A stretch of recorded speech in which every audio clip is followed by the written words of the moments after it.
Kada hirurg odstrani promenu na dojci, on preparat šalje patologu. Kako izgleda njegov rad, govori nam danas doktorka Jelena Anđelković, specijalista patologije.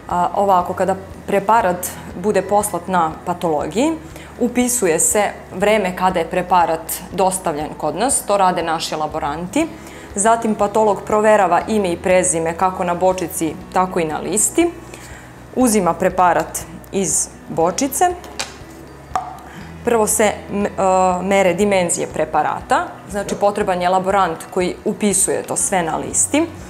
Ovako, ja bih najprej da kažem da je extempore biopsija jedna od najtežih i najdelikatnijih patoloških procedura iz razloga što se obrada materijala radi u toku same operacije.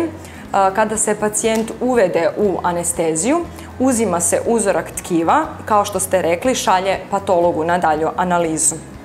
Patolog je dužan da u roku od nekih 10 minuta javi hirurgu da li je promena benigna ili nije i kakve su linije resekcije, odnosno da li se promena nalazi na linijama resekcije ili ne.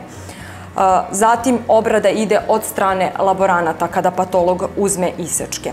Evo ovako, sada će mi pomoći laborant.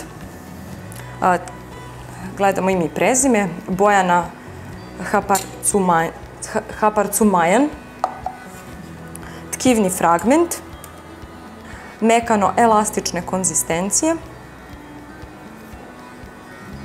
dimenzija 40 puta 17 puta 15. Zatim se radi tuširanje preparata tkivnim tušem, to je jako važno zbog određivanja linije resekcije.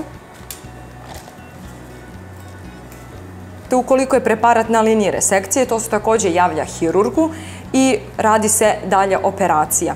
Radi se sentinel limfni čvor, to se ponovo šalje patologu na extempore, takođe biopsije, i onda se posmatra da li u limfnom čvoru ima metastatskih depozita.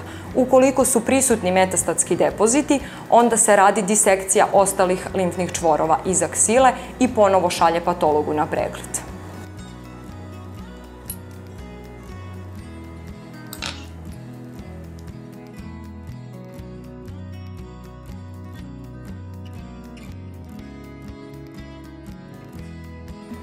Na preseku promena je sivkasto-beličaste boje, jasno ograničena, mekane konzistencije.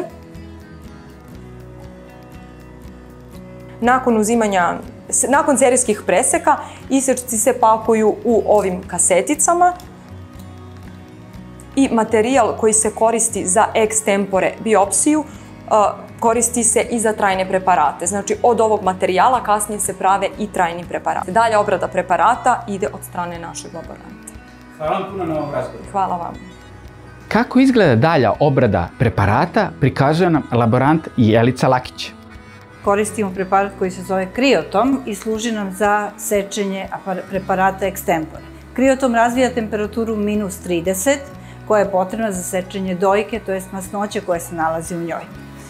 Koristimo gel smrznuto lepljenje preparata na čokove koji nam koriste za fiksiranje i sečenje na nosaču u aparatu.